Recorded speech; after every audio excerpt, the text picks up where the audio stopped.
to come and give her presentation on this digital skills for youth employment and entrepreneurship. Please, a round of applause for Miss Diana.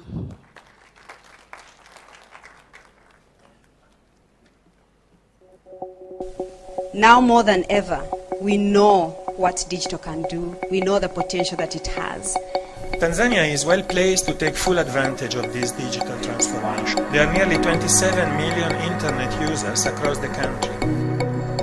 Shark will never outgrow its environment. Young women and men are at the center of building resilient. My name is Diana Ninsima, and I'm the Country Director for Digital Opportunity Trust DOT in Tanzania.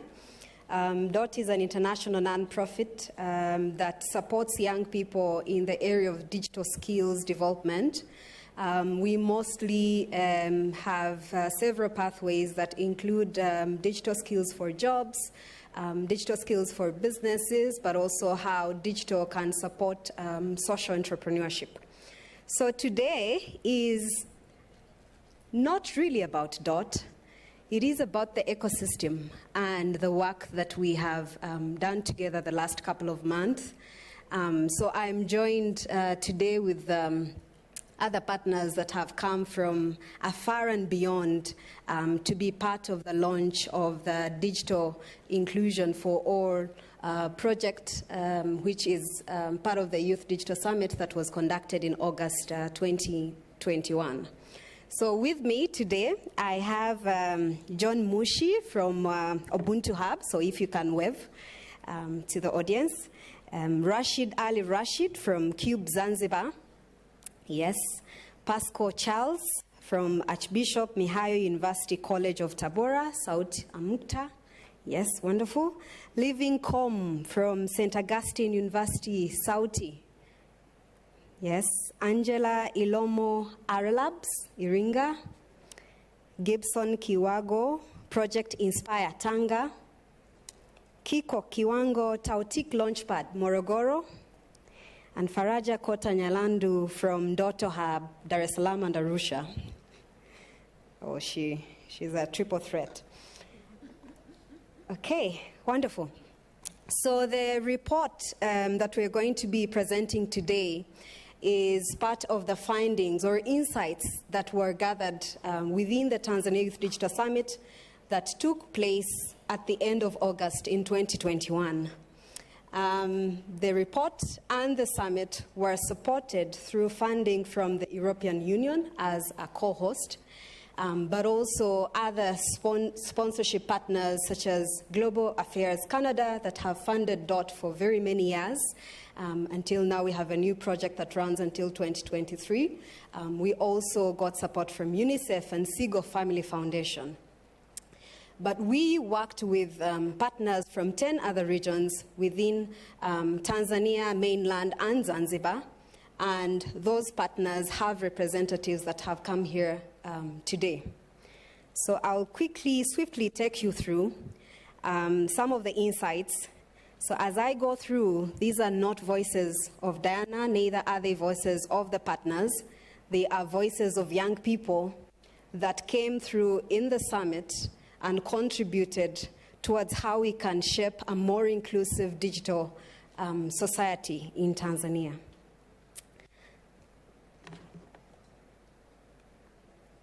So some of the emerging lessons, even yesterday we had it from several speakers, that youth constitute more than 75% in Tanzania of the population. So the demographic is huge. Entrepreneurship seems to be the only common path. With such high rates of youth, you can only imagine that there's also unemployment. And so most youth find that they relate to entrepreneurship as a pathway vis-a-vis employment, which is very scarce to get. Majority of youth prefer to learn digital skills to support their businesses. Again, it's tied to the point above. But also youth identified internet costs, a lack of skills, and pervasive cultural norms as just a few of the challenges in securing a digital livelihood. And finally, everyone was speaking here yesterday and even today, and we speak about youth as though it's just one person. youth are different. They are segmented. They are not a homogeneous group. Within the youth, there's different fields, there's different fears, there's different challenges, there's different passions, there's different aspirations. And so, we cannot call them just youth, but really just to segment them and understand that within youth, indeed, there are subsections. So this is some of the statistics that emerged. So we conducted a baseline research prior to youth participating in the summit, but we also did post-session evaluations. And we also partnered with UNICEF Tanzania to run a digital skills poll within the U-Report platform that brought in more than 8,700 youth respondents. And so the report that you're hearing today is from the 8,700 youth respondents as part of the summit. But I'll just qualify that number a little bit, because the entire summit this year was huge and massive and our most inclusive event up to date, because it reached 2,716 young people from across the 10 regions that the summit went in. And we can only hope that that number will triple next year with more partners coming on board. So this is what youth told us when it comes to skills desired. 48% say they need digital skills for business. 23% employability skills. 18% digital skills for jobs. And 11% career development. When we ask them about which devices they frequently have access to, most of them have access to feature phones and smartphones. But then again, this might not really be inclusive of the youth in the rural communities where we know most of them have access to only basic phones or Vitochi. We also went ahead and asked them how much they spend on internet on a weekly basis. And 29% said they spend less than 500 on the internet on a weekly basis. 51% spend 500 to 2,500. And 13% spend 2,500 to 5,000 shillings. We went ahead and asked them what they use when they access the internet. What do they use it for? 26% say they use it for social media, so do I. 23% accessing e-services, so this number needs to move up. 19% others, they did not specify. 13% online learning. So clearly with COVID-19 and everyone going onto the internet, you still see that the appetite and uptake for young people to learn online is not that high. 10% recreation and 9% job hunting. So again, skills for business. The report is divided in 3 sections, each supposed to represent the diversity and uniqueness of the youth.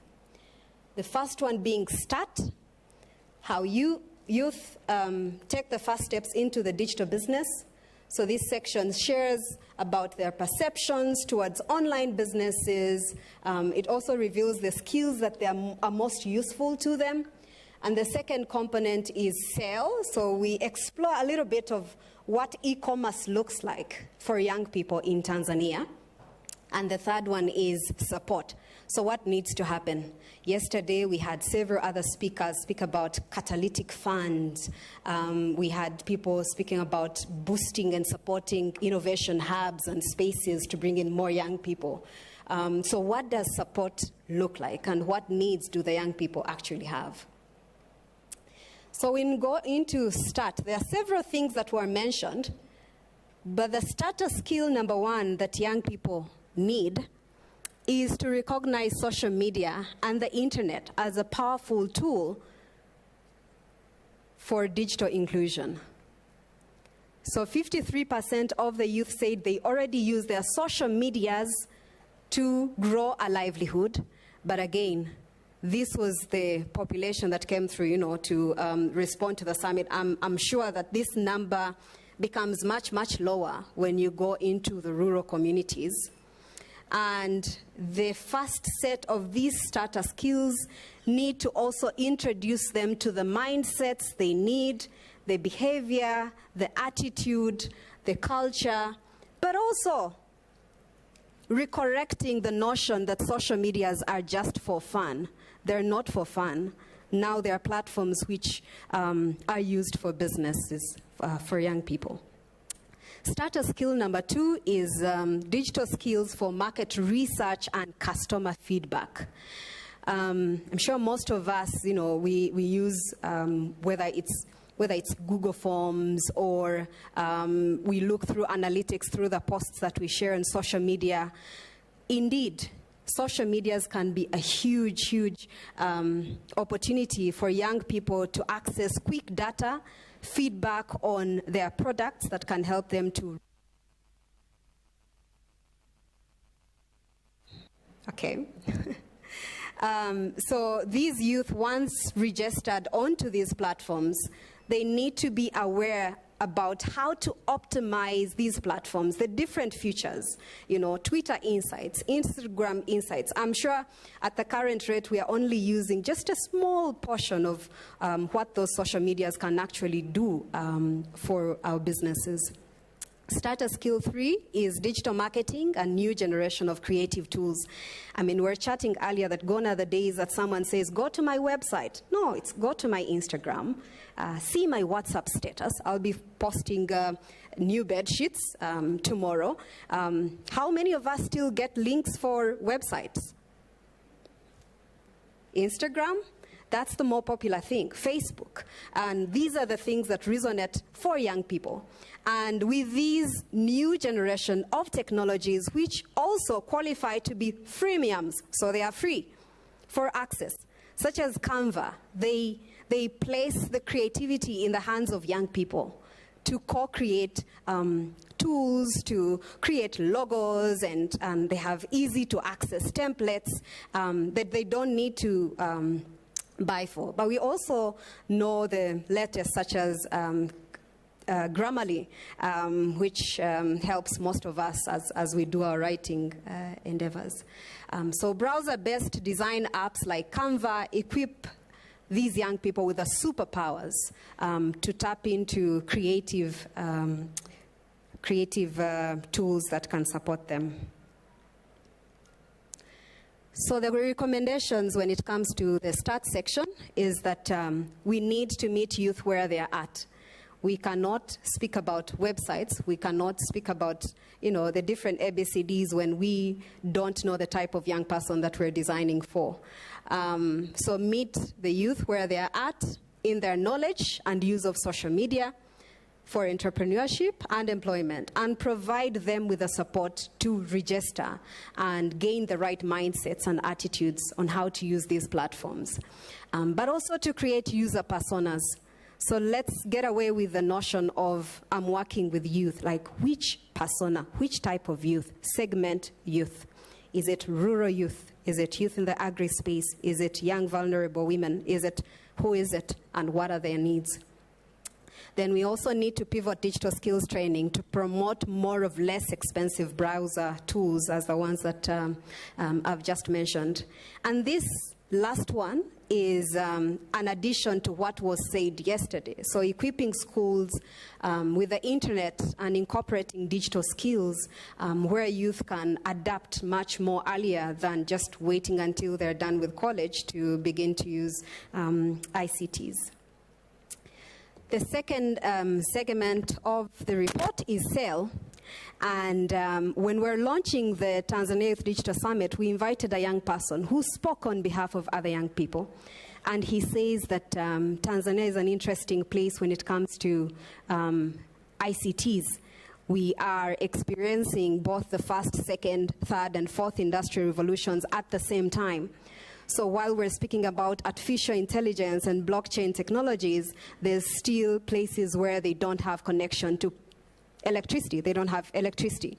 But also there's places where still young people just have access to a basic phone, and now we are bringing in these more advanced technologies. So how do we become more inclusive and not leave these other young people behind? But also e-commerce seems to look interestingly different for young people in Tanzania. And I have an image that will showcase that later on, and you let me know if you resonate with it, but I certainly do. And so for this section, we explore some of the drivers, I guess, that have accelerated e-commerce, and one of them being COVID-19. It came in and it immediately disrupted us in the way we think, in the way we do business. So we can no longer get stuck in the traditional means of doing business.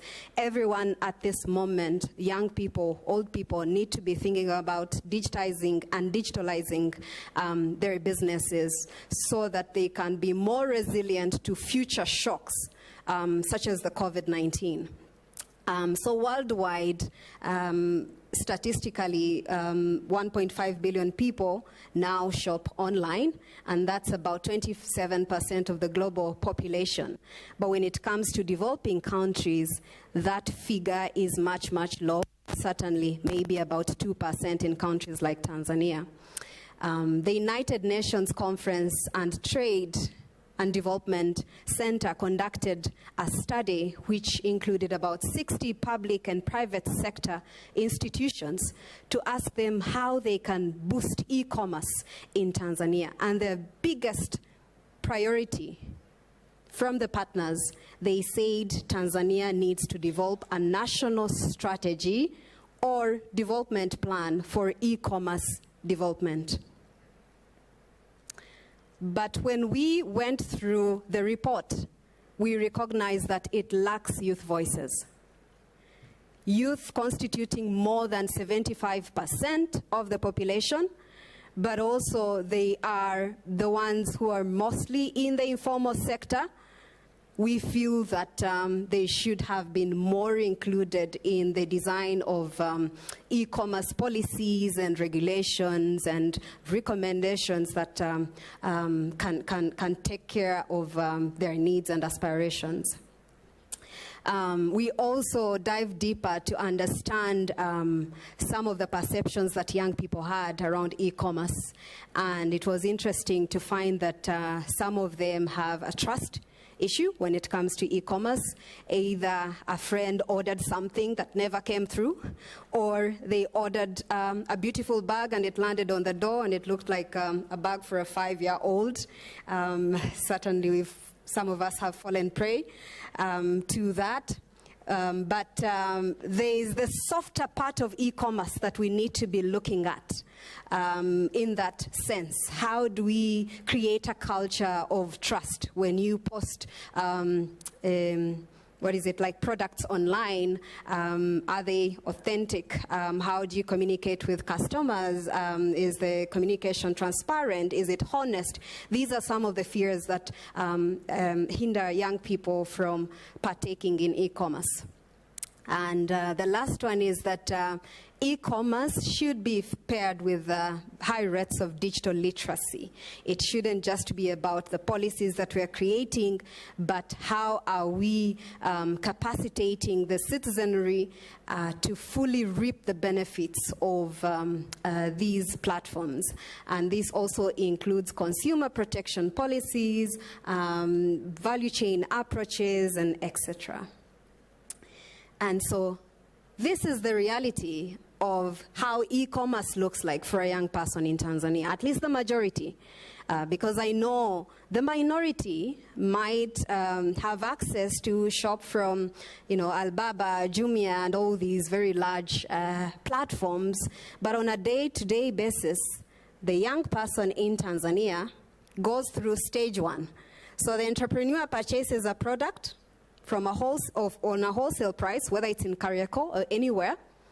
They bring it at home, they take a photo, they put it on their Instagram or WhatsApp status, and a customer sees it, they are interested in the product, and they send a message through WhatsApp that I'm interested in that. Do you have it on? And say yes.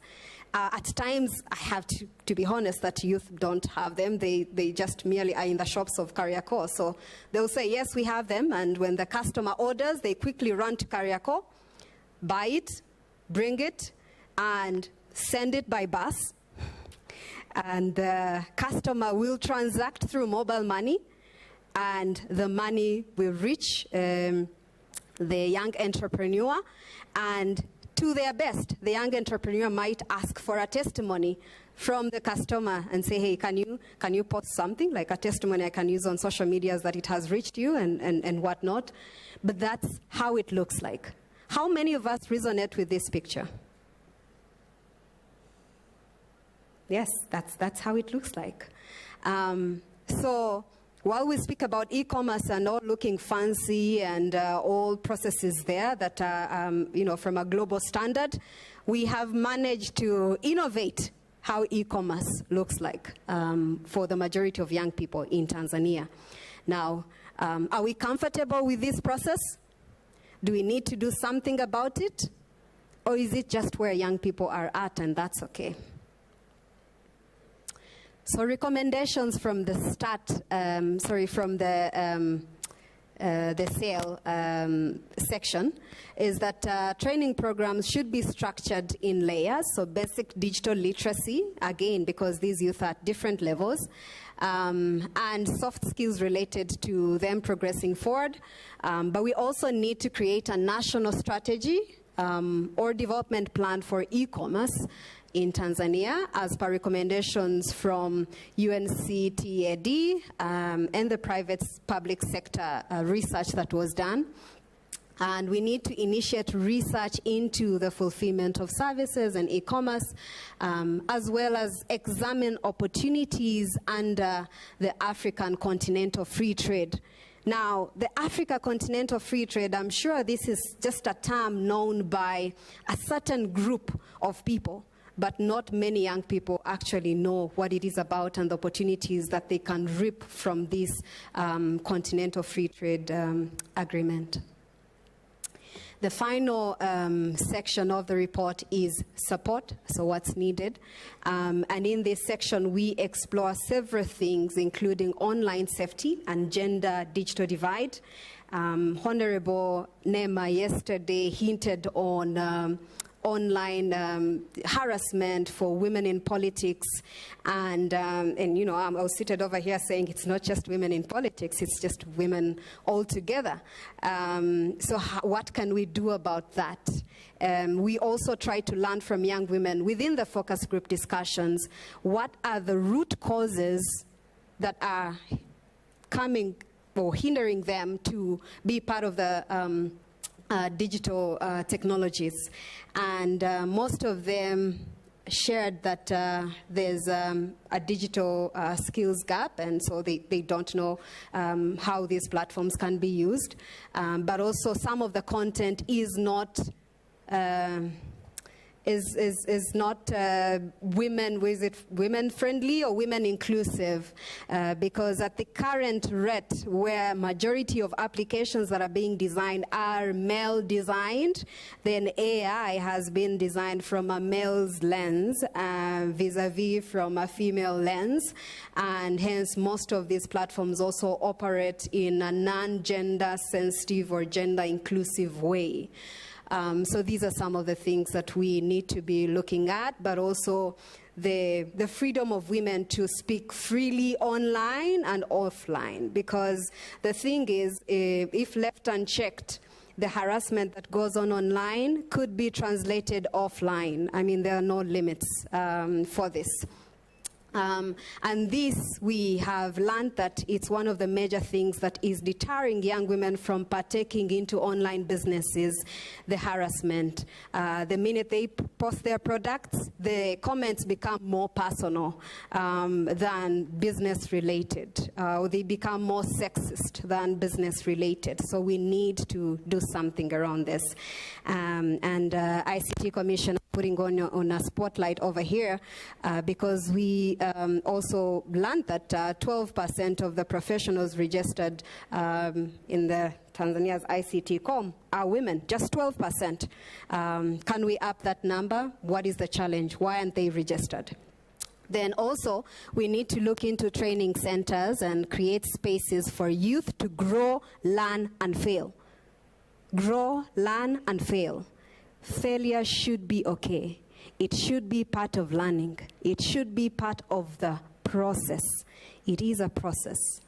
And so the importance of youth being allowed to fail fast and have a soft safety net or a social safety net that supports them in their failures to rise back up and try again, because the journey of entrepreneurship is not easy.